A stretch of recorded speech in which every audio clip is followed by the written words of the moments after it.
I was in the truck, which is exactly what I have been saying, which is what y'all have been lying about. How many of you have made videos saying that I wasn't in that truck, that you were sure I was in that house? Virgie G said that he was in that house, and so he knew for a fact that I was in that house. But now here you have the court transcript saying I was in the truck. I was in the motherfucking truck. No matter where I was mentally, my physical form was in a truck that was locked. So you can no longer continue accusing me of doing something that I did not do, because the murder happened inside the house. The murder was a physical act that happened inside the house while I was inside a truck. All of your accusations over the last 3 years that I was in that house have been proven to be lies. I was not in the house. I was in the truck, which is what I said and have been saying, and what you have been trying to make me unbelieve for 3 years. Virgie saying he was in the house was a clear attempt at witness tampering. Because if they were to go back, like, y'all are saying so hard, you're going to go back to trial. This is going to go back to trial. You're going to open this back to trial. Okay. I'm going to tell the detectives that Virgie G told me he was in that house. And what happens to the trial then? You witness tampering, lying motherfuckers. You knew I was not in the house because I told you I was not in the house. I was in the truck. I was locked in the truck because he told me that if I opened the door, the alarm would go off and he would catch me and he would kill me. You think you know what you know, but you have no fucking idea what it was like in the moment. Everything looks different in hindsight. Things were a lot different in the moment when they were happening.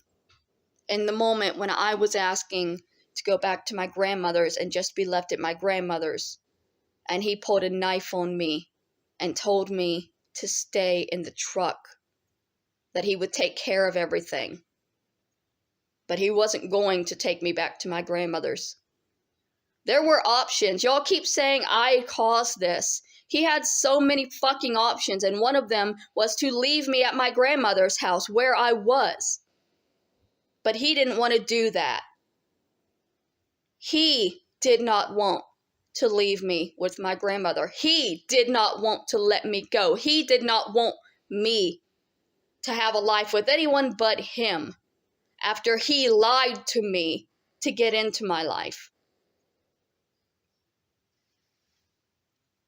I have said from the beginning, I was in the truck and had no physical hand in what happened.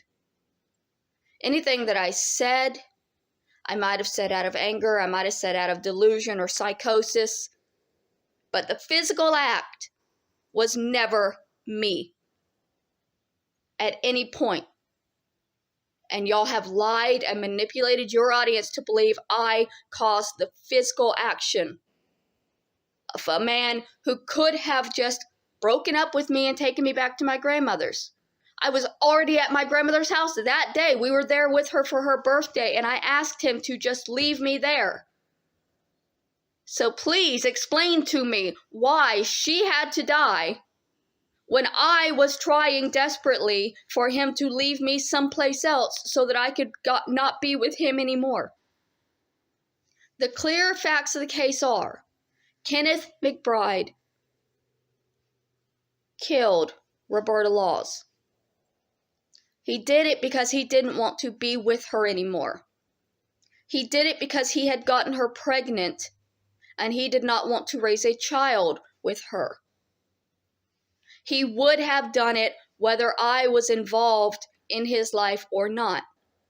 The reason he had gone to Craigslist and lied to me was to find a woman who was also sick, who he could manipulate and take advantage of in the same way that he was manipulating her.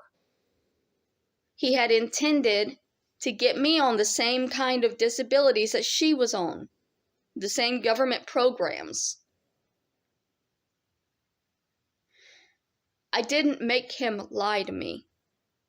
I didn't make him hold me captive. And yes, when we're in a moving vehicle and I tell him to stop and let me out, and he pulls out a knife and tells me that he will kill me if I open that door, that is holding somebody captive.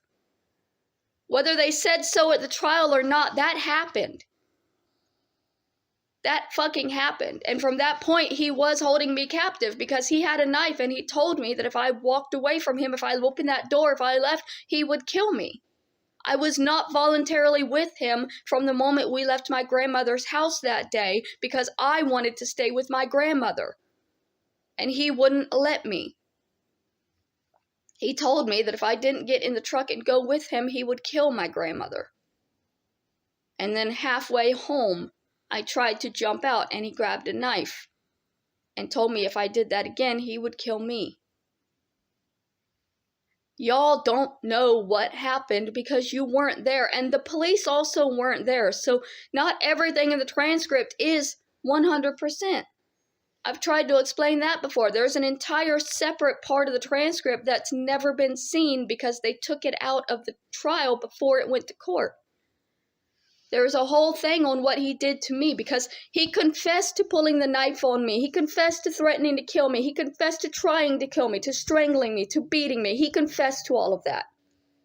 And it was taken out because they weren't trying him for anything that he did to me.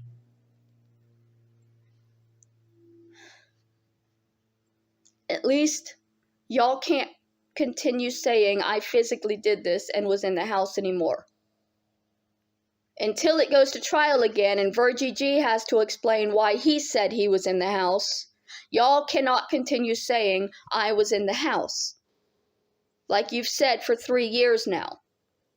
You have now validated and proven that I was telling the truth. That I was in the truck.